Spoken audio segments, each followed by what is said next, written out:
Richard.Bentley was an English classical scholar, critic, and theologian.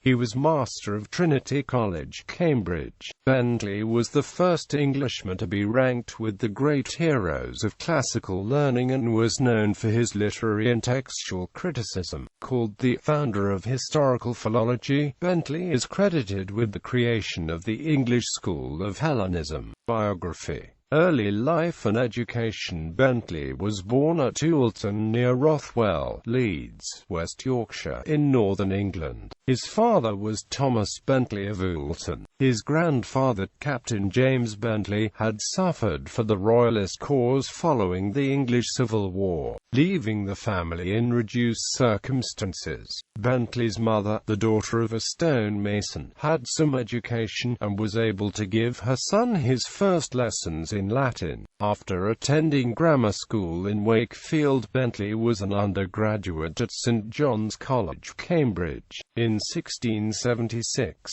he afterwards obtained a scholarship and took the degree of B.A. in 1680. Academic work. He never became a fellow, but was appointed to be the headmaster of Spalding Grammar School before he was 21. Edward Stillingfleet, Dean of St. Paul's, hired Bentley as tutor to his son, which enabled the younger man to meet eminent scholars, have access to the best private library in England, and become familiar with Dean Stillingfleet. During his 6 years as tutor, Bentley also made a comprehensive study of Greek and Latin writers, storing up knowledge which he used later. In 1689, Stillingfleet became Bishop of Worcester, and Bentley's pupil went to Wadham College, Oxford, accompanied by his tutor. Bentley soon met Dr. John Mill, Humphrey Hodie, and Edward Burnet. Here he studied the manuscripts of the Bodleian, Corpus Christi and other college libraries. He collected material for literary studies. Among these are a corpus of the fragments of the Greek poets and an edition of the Greek lexicographers. The Oxford Press was about to bring out an edition from the unique manuscript of the Greek Chronicle in the Bodleian Library. It was a universal history of John of Antioch, called John Malalas or John the Rhetor. The editor, Dr. John Mill, principal of St. Edmund Hall, asked Bentley to review it and make any remarks on the text. Bentley wrote the Epistola ad Joannem Millium, which is about 100 pages, included at the end of the Oxford Malalas. This short treatise placed Bentley ahead of all living English scholars. The ease with which he restored corrupted passages, the certainty of his emendation, and command over the relevant material, are in a style totally different from the careful and laborious learning of Hodie, Mill or Edmund Chilmot. To the small circle of classical students, it was obvious that he was a critic beyond the ordinary. In 1690, Bentley had taken deacon's orders. In 1692, he was nominated first Boyle Lecturer, a nomination repeated in 1694.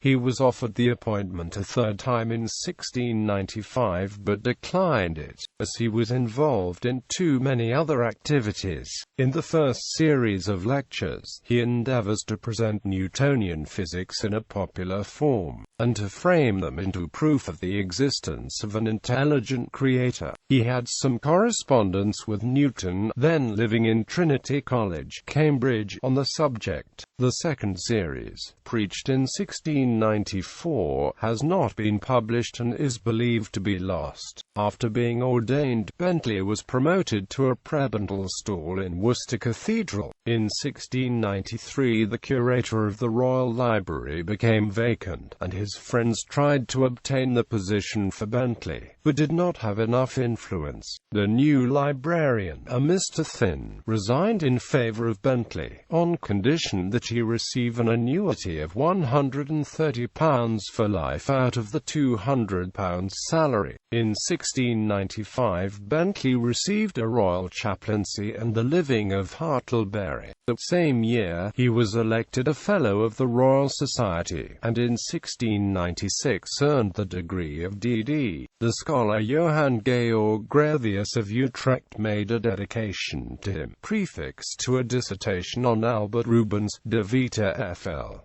Mali Theodori. Dissertation on the Epistles of Phalaris. Bentley had official apartments in St. James's Palace, and his first care was the Royal Library. He worked to restore the collection from a dilapidated condition. He persuaded the Earl of Marlborough to ask for additional rooms in the palace for the books. This was granted, but Marlborough kept them for personal use. Bentley enforced the law, ensuring that publishers delivered nearly 1,000 volumes which had been purchased but not delivered. The University of Cambridge commissioned him to obtain Greek and Latin fonts for the classical books. He had these made in Holland. He assisted John Evelyn in his numismata. Bentley did not settle down to the steady execution of any of the major projects he had started. In 1694, he designed an edition of Philostratus, but abandoned it to Gottfried Olearius, to the joy, says F. A. Wolf, of Olearius and of no one else. Quote, he supplied Graevius with collations of Cicero, and Joshua Barnes with a warning as to the spuriousness of the epistles of Euripides. Barnes printed the epistles anyway and declared that no one could doubt their authenticity but a man perfecti frontis aut judici immanutii. For Graevius's Callimachus, Bentley added a collection of the fragments with notes. He wrote the dissertation on the Epistles of Phalaris, his major academic work, almost accidentally. In 1697, William Wotton, about to bring out a second edition of his Ancient and Modern Learning, asked Bentley to write out a paper exposing the spuriousness of the Epistles of Phalaris, long a subject of academic controversy. A Christ Church editor of Phalaris, Charles Boyle, resented Bentley's paper. He had already quarrelled with Bentley in trying to get the manuscript in the Royal Library collated for his edition. Boyle wrote a response which was accepted by the reading public, although it was much later criticised as showing superficial learning. The demand for Boyle's book required a second printing. When Bentley responded, it was with his dissertation. The truth of its conclusions was not immediately recognized, but it has a high reputation.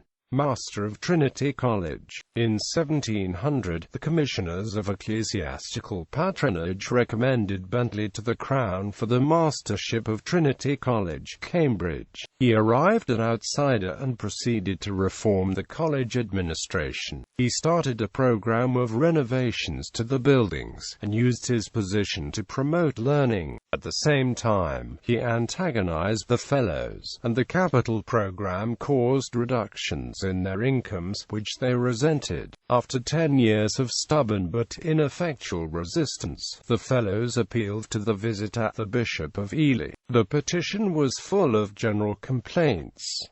Bentley's reply is in his most crushing style. The Fellows amended the petition and added a charge of Bentley's having committed 54 breaches of the statutes. Bentley appealed directly to the Crown, and backed his application with a dedication of his Horace to the Lord Treasurer. The Crown lawyers decided against him. The case was heard and a sentence of expulsion from the mastership was drawn up. Before it was executed, the Bishop of Ely died and the process lapsed.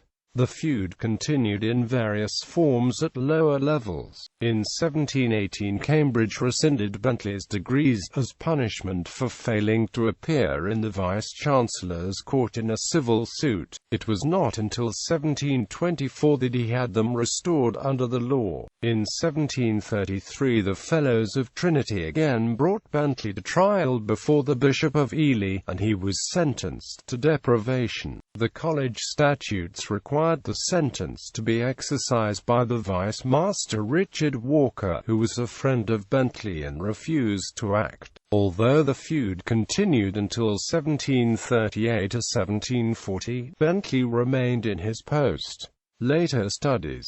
During his mastership, except for the first 2 years, Bentley continuously pursued his studies, although he did not publish much. In 1709 he contributed a critical appendix to John Davis' edition of Cicero's Tusculan Disputations. In the following year he published his emendations on the Plutus and Nubes of Aristophanes, and on the fragments of Menander and Philemon. He published the last work under the pen name of Phileleutherus Lipsiensis.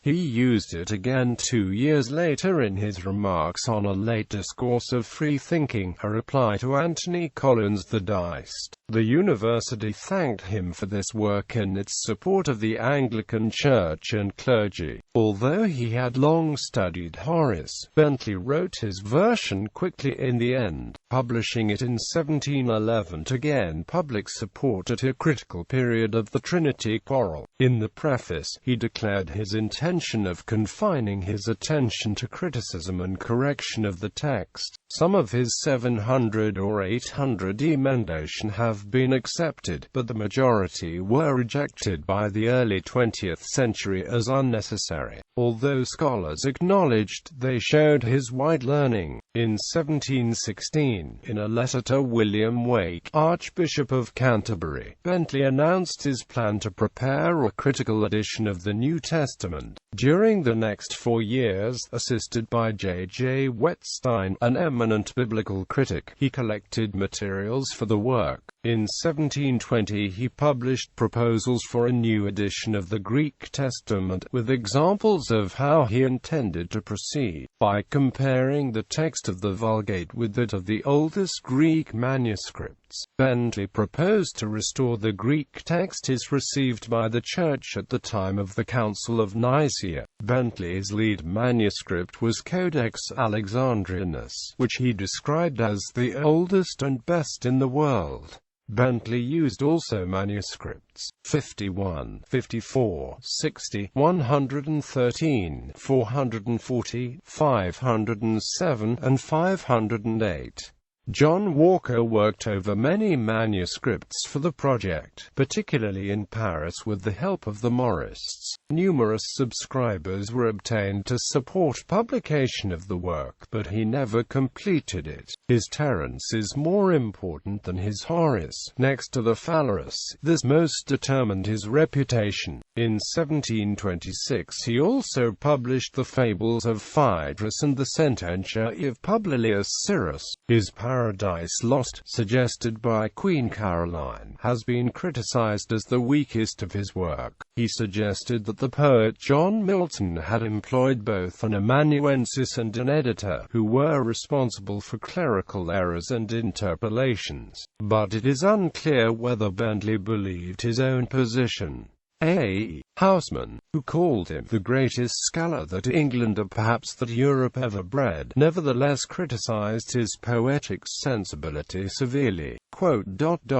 We are not also easily found out as Bentley, because we have not Bentley's intrepid candor. There is a sort of savage nobility about his firm reliance on his own bad taste. Bentley never published his planned edition of Homer, but some of his manuscript and marginal notes are held by Trinity College. The chief importance is in his attempt to restore the meter by the insertion of the lost digamma. Relationships and personal life. Bentley was self-assertive and presumptuous, which alienated some people, but James Henry Monk, Bentley's biographer, charged him with an indecorum of which he was not guilty. Bentley seemed to inspire mixed feelings of admiration and repugnance. Marriage and family. In 1701, Bentley married Joanna Bernard, daughter of Sir John Bernard, 2nd Baronet of Brampton, Huntingdonshire. They had 3 children together: Richard, an eccentric playwright and artist, and 2 daughters, one named Johanna. His wife died in 1740. Her portrait by William Wissing is in the collection of Trinity College, Cambridge. His daughter Johanna Bentley married Dennis and Cumberland in 1728, a grandson of Richard Cumberland, the Bishop of Peterborough, and himself later a bishop of the Church of Ireland. The son Richard Cumberland developed as a prolific dramatist, while earning his living as a civil servant. Later life. In old age, Bentley continued to read, and enjoyed the society of his friends and several rising scholars, J. Malkin, John Taylor, and his nephews Richard and Thomas Bentley, with whom he discussed classical subjects. He died at 80 of pleurisy. Legacy and honours. Bentley left about £5,000 in his estate. He bequeathed a few Greek manuscripts brought from Mount Athos to the Trinity College Library. He bequeathed his books and papers to his nephew Richard Bentley, a Fellow of Trinity. At his own death in 1786, the younger Bentley left the papers to the Trinity College Library. The British Museum eventually purchased the books, which in many cases had valuable manuscript notes, and holds them in its collection. Bentley was the first Englishman to be ranked with the great heroes of classical learning. Before him there were only John Selden, and, in a more restricted field, Thomas Gatka and John Pearson. Bentley inaugurated a new era of the art of criticism. He opened a new path. With him criticism attained its majority. Where scholars had hitherto offered suggestions and conjectures, Bentley, with unlimited control over the whole material of learning, gave decisions. The modern German school of philology recognized his genius. Bunsen wrote that Bentley was the founder of historical philology. Jacob Bernard says of his corrections of the Tristia, corruptions which had hitherto defied every attempt even of the mightiest, were removed by a touch of the fingers of this British Samson. Bentley was credited with creating the English school of Hellenists, by which the 18th century was distinguished, including scholars such as R. Dawes, J. Markland, John Taylor, Jonathan Toup, T. Tyrwhitt, Richard Pawson, Peter Paul Dobry, Thomas Kidd and James Henry Monk. Although the Dutch school of the period had its own tradition, it was also influenced by Bentley. His letters to Tiberius Hemsterhuis on his edition of Julius Pollux made the latter one of Bentley's most devoted admirers. Bentley inspired a following generation of scholars. Self-taught, he created his own discipline, but no contemporary English guild of learning could measure his power or check his eccentricities. He defeated his academic adversaries in the Phalaris controversy. The attacks by Alexander Pope, John Arbuthnot and others demonstrated their inability to appreciate his work, as they considered textual criticism as pedantry. His classical controversies also called forth Jonathan Swift's Battle of the Books. In a university where the instruction of youth or the religious controversy of the day was the chief occupation, Bentley was unique. His learning and original views seem to have been developed before 1700. After this period, he acquired little and made only spasmodic efforts to publish. But the critic A.E. Houseman believed that the edition of Manilius was Bentley's greatest work.